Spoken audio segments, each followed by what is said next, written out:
এই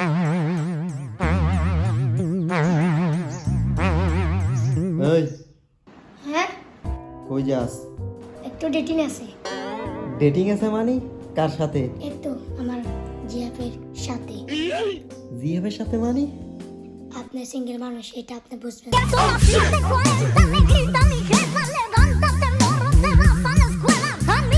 6.5 hours later.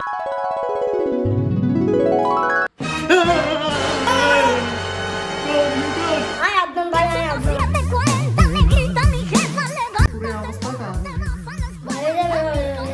তো দেয়ারে জ্বালা এসে ঈদের সামনে গেছি, সবার দিয়ে আমাকে বইয়া লাইছে।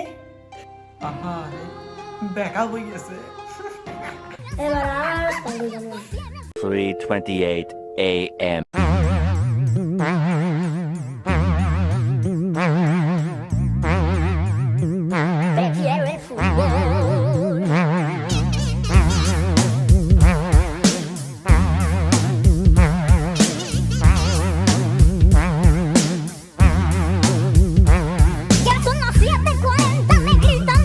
এদের বুদ্ধি গেলে কালা করে দেখবো।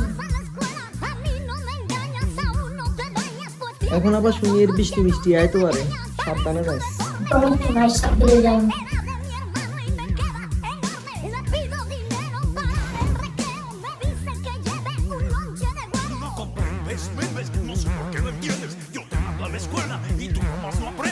A few inches later. ভাইয়া আরে ভাই বিকেলে ঘরে খোলার লাগে নি মিয়া, এ আসারণ কোনে শিখেছে? কি রে আপনারা না কিসে তোর এবার? তোকে তো সব কোনেছি গো ইতিরিও আরে লন্ডা করে নিছে।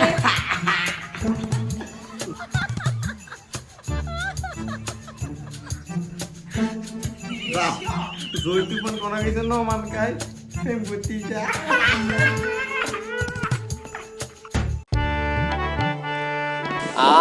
আল্লাহর রহমতের বাতাস। এই কি করছ? এই যে ইয়া ঘুমাই জানে গরমের মধ্যে। গরম এই ঠান্ডার মধ্যে তোর তো গরম লাগে কি বাতাস তো চাষিরি কোন লাগে মাছ দাম পাটা না ভাই তো যেটা হাতরে কি কাম হ্যাঁ? গরুটা একটু লারি দিমু কি যে ইয়া আমনে কি গেনে? 18 বছর বয়সে আর কত কিছু দেখি জেডা বেডা সব গে আমরা জেডারা অন্ধকার, আমরা কিন্তু না লোকিত। আচ্ছা যাই হোক, আমনে ঘুরুলা আর দিওন মানে ওটা তো বুঝলাম না। দুনিয়া পশু পাখি সব ধরে লেলেন। আর লাড়ি দিমু মানে জায়গা চেঞ্জ করে এত বজে কোদালটা লই যান, কোদালটার আবার কি কাম? তো চাষি কইছে লগে দিয়ে একটা কোম্বা মুয়া করে দিতাম এটা লাই কোথায় যাইয়া আজকে অতিরিক্ত গরম পড়ে, প্রায় 49 ডিগ্রি আজকে যাইয়েন না রে যাইয়া। এসব ডিগ্রি আমরা বুঝি না নাহলে 12 মাসে ঠান্ডা আর তোর মতো পয়সা দেখতে আমরা বাগের জন্য করে লিছি ঠান্ডা গরম কষ্ট করে বুঝি আরে যাইয়েন না যাইয়া অতিরিক্ত গরম পড়ে। আরে ছোট থাকতে কত করছি ওনারও তো চাষি দিন খাওয়ার আরো বার আরে যাইয়া শুনেন না তো বুঝবেন। 12 seconds later. এরকম একদিন আমি আমার শালির হলে বাতাস কামড়ে এরকম যাইয়া তো শেষ, যাইয়া মানা করছিলাম। তাহলে মাছি করছি আর দেব না এত বড় অস্ত্র আরে না ডাকো যাইয়ারে দর যাইয়ারে দর। আর তারা খাই গিয়ে সাংবাদিক আসসালামু আলাইকুম, আপনাদের সবাইকে বাবুয়া টিভিতে স্বাগতম। এই যে প্রচন্ড গরম পড়ছে, এই গরমে জনগণ সহ পশু পাখি সবাই হাহাকার শুরু করে দিয়েছে। এখানে গরুরা হাম্বা হাম্বা বলে ডাকছে আর কুত্তারা ডাকছে ঘেউ ঘেউ বলে। তাদের দুইজনের ভাষা অদল বদল হয়ে গিয়েছে। তো আমরা আজকে মানুষের এই গরমে মানুষের প্রতি হাহাকার, মানুষরা কি বলতে চায় তা আপনাদেরকে আজকে দেখাবো। তো আমরা আমাদের প্রথম ব্যক্তিটিকে পেয়ে গিয়েছি। আপনার নাম কি ভাইয়া? মোহাম্মদ ফাহাদ ভাই। তো আপনার বাসা কোথায়? আমাদের বাসা এই যে পাশেই। তো আপনি এই গরম নিয়ে কিছু বলতে চান? হ্যাঁ বলতে চাই, একটু 2 মিনিটের জন্য বের হলাম, দেখতে পাচ্ছি আসে জনগণ কত কষ্ট করছে, কত গরম, 48 ডিগ্রি তাপমাত্রা, অনেক কষ্ট হচ্ছে দেখতেছি। তো আপনার কোনো পার্সোনালি কষ্ট হচ্ছে না? না পার্সোনালি বলতে 5 দিন আগে কক্সে গিয়েছিলাম, ওইখানে সানস্ক্রিন নিতে ভুলে গেছি, এখন দেখতেছি স্কিনটা অনেক ডার্ক হয়ে গেছে। হ্যাঁ খুবই ডার্ক হয়ে গেছে। তো আপনার বাসা বাড়িতে কারেন্টের কি প্রবলেমটা আছে? কারেন্টের প্রবলেম, আমার 4 তলা বাসা, প্রত্যেক ফ্লোরে 16টা করে ফ্ল্যাট আছে। হ্যাঁ প্রতিটা ফ্ল্যাটে 32টা এসি আছে। আবার এই কারেন্ট চলে গেলেও আবার গরমে একটা বুঝাই। আচ্ছা ভাই, আমি পরে নিচ্ছি, আপনি একটু সাইডে যান ভাইয়া। হ্যাঁ তো আপনার বাড়ির কি অবস্থা ওইটা একটু বলুন। আমার বাড়ির অবস্থা অনেক খারাপ। কেন, আপনি কি ভাড়াটিয়া? না না, আমার বাড়ি 4 তলা। পুরো বাড়িতে মাত্র 120টি এসি আছে। 120টি এসির তো মাধ্যমে। কারেন্ট চলে গেলে তো মনে খুব কষ্ট হয়, আপনার এখানে বাসা ভাড়া হবে? না না, ওই জেনারেটর আছে। এই গরমে একটু বুঝাই। আচ্ছা, আপনার প্রতিবেদনটা আমরা পরে নিব, আপনি যান। তো আপনাদের কারেন্ট চলে গেলে কি অবস্থাটা হয়? না, আমাদের পার্সোনাল জেনারেটর আছে।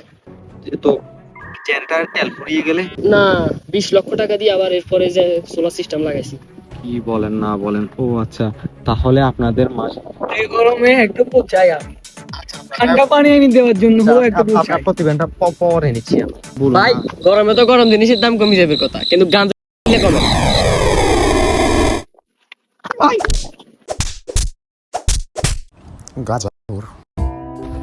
সুপ্রিয় দর্শক মণ্ডলী, আমরা ঘোর সমিতি হতে অতিরিক্ত তাপমাত্রায় পৃথিবী ঠান্ডা রাখার জন্য পরিবেশের কথা চিন্তা করে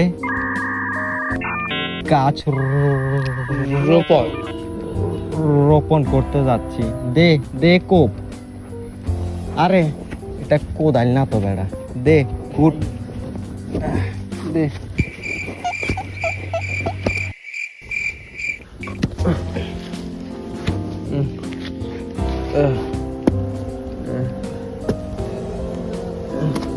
দে দে পাক পাক পাক মারি দে। পুলিশ আইছে। এ মাদার চোদা ধররা কি গাছ লাগাইতেছে, ধর ওদের। চাল এটা পরিবেশ ঠান্ডা রাখে, পাশাপাশি পোলামাইন বিনামূল্যে স্থানে যায় গো এ মাদার চোদ গাঞ্জাখোর দাঁড়া। গরমে জুয়ারি একদিন 40-45 ডিগ্রি সহ্য না করতে পারলে চাপড়ি।